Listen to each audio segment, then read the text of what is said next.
Good morning everyone. Basa tayo ng Bible guys. Ang oras na. More night na nga eh. 00:28 na ang oras. So ibig sabihin 12 ng midnight and 28 minutes. 12:28 ng madaling araw. Hindi nagpapatuloy ako ng buhok ko, mabasa pa. Pati damit ko nababasa sa pawis. Pinatay ko electric fan.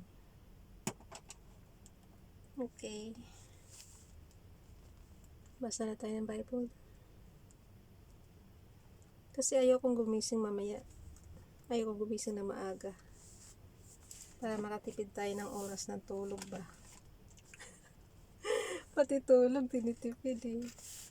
Ay sila sa panghihinayang. Dito tayo sa John 1, 2021. To Chronicles chapter 15 and 16.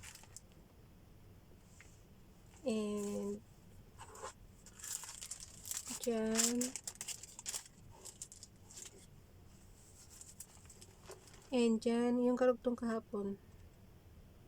Chapter 12 verse 27 to 50. Dito muna tayo sa John guys.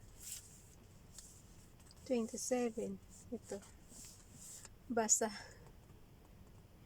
Now my heart is troubled, and what shall I say?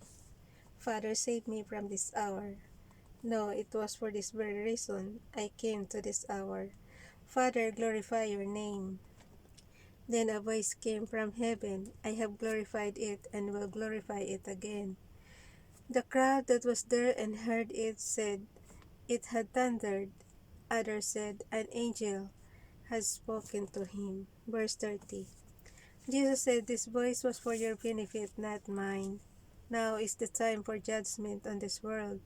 Now the prince of this world will be driven out, but I win. I am lifted up from the earth, will draw all men to myself.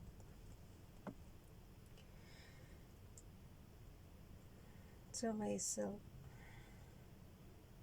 So verse 33. He said, this to show the kind of death he was going to die. Verse 34. The crowd spoke up. We have heard from the law that the Christ will remain forever. So how can you say, the Son of Man must be lifted up? Who is the Son of Man? Then Jesus told them, you are going to have the light just a little while longer. Walk while you have the lights, before darkness overtakes you. The man who walks in the dark does not know where he is going. Put your trust in the light while you have it, so that you may become sons of light. When he had finished speaking, Jesus left and hid himself from them.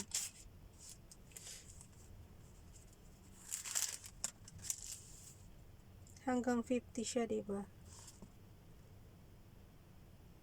So, hanggang dito. Most of the people do not believe in Jesus. So, verse 37. Even after Jesus had done all these miraculous signs in their presence, they still would not believe in him. This was to fulfill the word of Isaiah the prophet.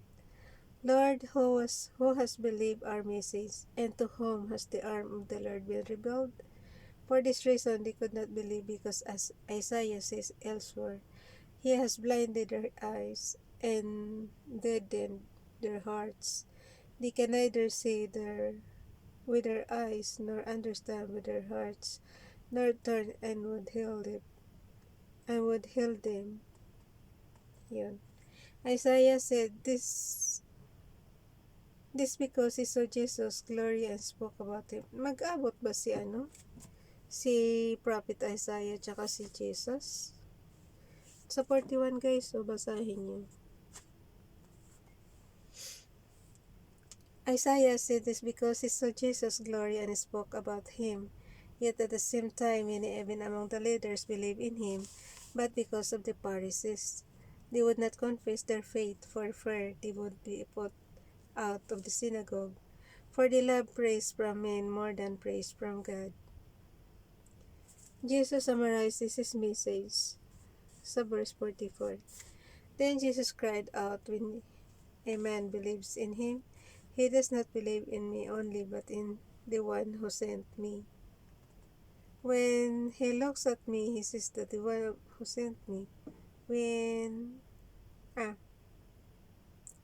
the one who sent me. I have come into the world as light, so that no one who believes in me should stay in darkness. As for the person who hears my words but does not keep them, I do not judge him, for I did not come to judge the world but to save it. There is a judge for the one who rejects me and does not accept my words. That very word which I spoke will condemn him, and the last day. For I did not speak for my own accord, but the Father who sent me. Commander me what to say and how to say it. I know that his command leads to eternal life, so whatever I say is just what the Father had told me to say. So yun, dito na tayo sa 2 Chronicles chapter 15 and 16. Buti nga dalawang chapter lang guys, para makatulog na tayo. Pawis na oh. Yung dibdib ko pawis na. Chapter 15, Asa's Reform. The Spirit of God came upon Azariah, son of Oded. He went out to meet Asa and said to him, Listen to me, Asa, and all Judah and Benjamin. The Lord is with you when you are with him. If you seek him, he will be found by you. But if you forsake him, he will forsake you.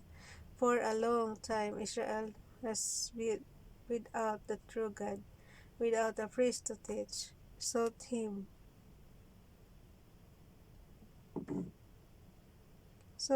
and he was found by them.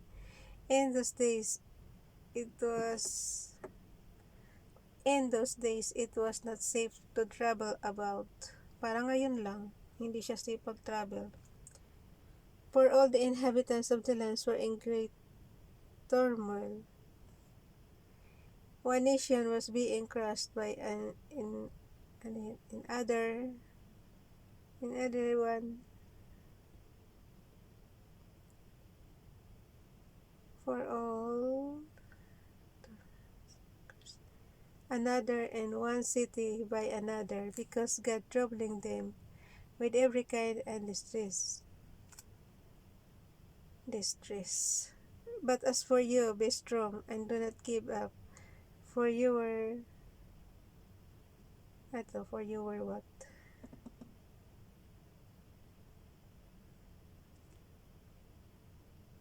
Sa verse 7. But as for you, be strong and do not give up, for your work will be rewarded. Kaumpisa pa lang, hindi na nakakabasa. Sa verse 8. When Esau heard these words and the prophecy of Azariah, son of Oded, the prophet, he took courage. He removed the detestable idols from the whole land of Judah and Benjamin, and from the towns he had captured in the hills of Ephraim. He repaired the altar of the Lord that was in front of the portico of the Lord's temple. Sa verse 9. Then he assembled all Judah and Benjamin at the people from Ephraim, Manasseh, and Simeon, who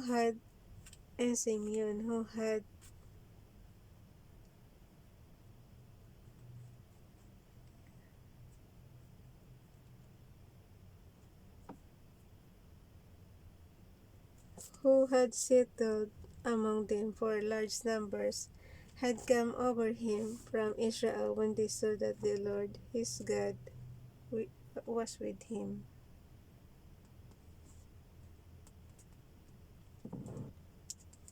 Dito na tayo sa verse 10.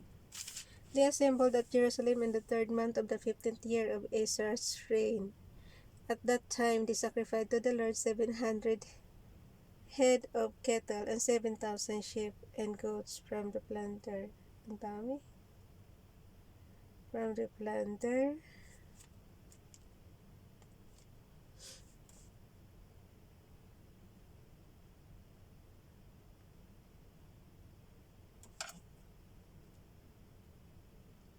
Dito na tayo sa from the plunder.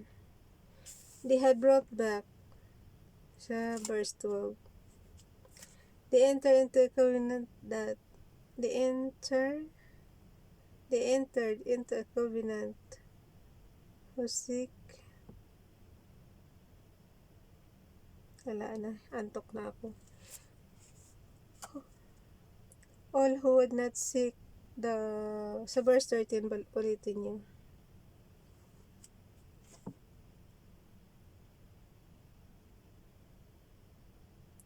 Ay, ulitin niyo yung verse 12. Parang nawawala tayo sa verse 12. They entered into a covenant to seek the Lord, the God of their fathers, with all their heart and soul. So, yun.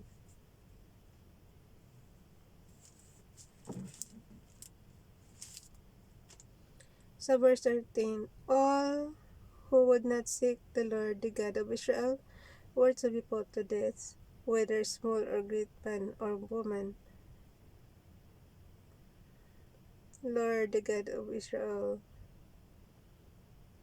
were put them to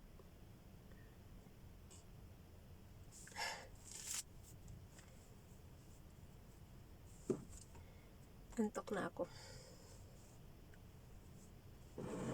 Yan ang mahirap sa akin sa gabi. Yan ang hindi katulad sa madaling araw. Madaling araw na nga, pero ito yung oras ng tulog natin. Alas 2. Kaya lang nagbabasa pa tayo kasi ayoko kong gumising ng maaga. Ulitin natin sa 13. To Chronicles chapter 15 verse 13. All who would not seek the Lord, the God of Israel, were to be put to death. Whether small or great man or woman, they took an oath to the Lord with loud acclamation, with shouting, and with trumpets and horns.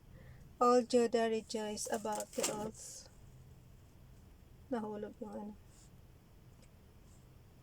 All Judah rejoiced about the oath because they had sworn it wholeheartedly. They sought God eagerly, and he was found by them, so the Lord gave them rest on every side. King Asa also deposed his grandmother Mecca from her position as queen mother because she had made a repulsive Asherah pole. Asa cut the pole down, broke it up, and burned it in the Kidron Valley. Although he did not remove the high places from Israel, Asa's heart was fully committed to the Lord all his life. He brought into the temple of God the silver and gold and the articles that he and his father had dedicated. There was no more war until the 35th year of Asa's reign. Ang galing. Yan ang maganda. Sa chapter 16 na tayo. Asa's last years. In the 36th year of Asa's reign, Baasas, king of Israel. Wait lang ha. Inom muna ako.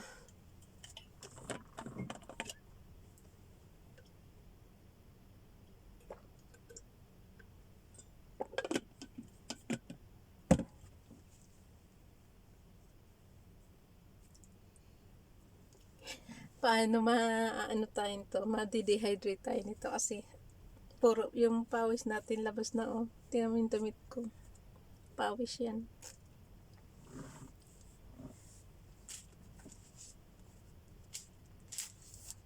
Sa chapter 16 na tayo. Malapit na naman tayo matapos Asa's last years. In the 36th year of Asa's reign, Baasha, king of Israel, went up against Judah and fortified Ramah to prevent anyone from living on or entering the territory of Asa, king of Judah. Asa then took the silver and gold out of the treasuries of the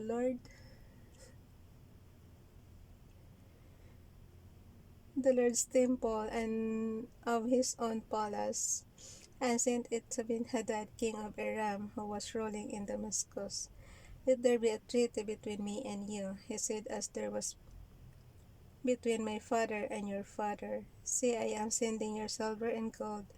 Now break your treaty with Baasha, king of Israel, so will withdraw from me. Ben-Hadad agreed with King Asa and sent the commanders of his forces against the towns of Israel.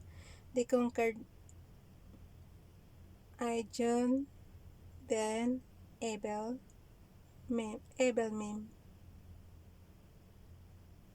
and all the store cities of Naphtali. When Baasha heard this, he stopped building Ramah and abandoned his work.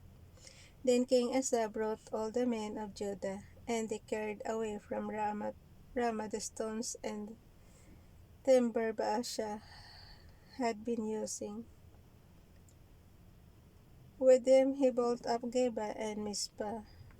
At that time, sa verse 7 guys, at that time Hanani the seer came to Asa king of Judah and said to him, because you relied on the king of Aram and not on the Lord your God, the army of the king of Aram has escaped from your hand. Were not the Cushites and Libyans a mighty army with great numbers of chariots and horsemen? Yet when you relied on the Lord, he delivered them into your hand. For the eyes of the Lord reigns throughout the earth to strengthen those whose hearts are fully committed to him. You have done a foolish thing, and from now on you will be at war. Asa was angry with the seer because of this. He was so enraged that he put him in prison. At the same time, Asa brutally oppressed some of the people.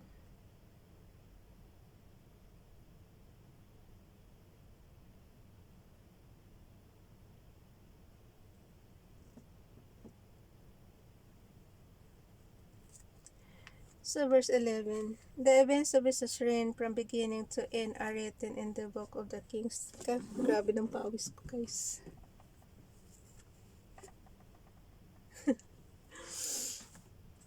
Saan ka pa? Ayan, basang-basa yung t-shirt ko. Grabe. Buti na lang red siya, hindi ganong halata. Pero kita pa rin yung basa. Pawis yan. Naliligo ako sa pawis. Kaliligo ko lang, nagpapatuyong ako ng buhok. Tapos, lalong mababasa sa pawis. Ulitin natin sa verse 11. The events of his reign from beginning to end are written in the book of the kings of Judah and Israel. In the 39th year of his reign, Asa was afflicted with disease in his feet. Though his disease was severe even in his illness, he did not seek help from the Lord, but only from the physicians. So, kailangan pala talaga guys, pag may disease ka, kay Lord ka talaga pumunta. Kay Lord ka humingi ng help. Kasi ito, sa physicians lang siya pumunta. Hindi siya humingi kay Father God ng help. So, walang kwenta. Then, in the 40, hindi naman natin sasabihin yung mga doctors walang kwenta. Ibig sabihin, kailangan magpa-doktor ka, humingi ka rin ng help kay God. Binawi ka agad eh. Hindi kasi nakalagay dito, but only from the physicians. Then in the 41st year of his reign, Asa died and rested with his fathers. They buried him in the tomb that he had cut out for himself in the city of David. They laid him on a bier covered with spices and various blended perfumes. Ganon sila ilibing. Kailangan talaga may pabango. And they made a huge covered with spices and various blended perfumes. And they made a huge fire in his honor. So hanggang dito na lang guys. At chapter 17 na bukas. Bye everyone. God bless.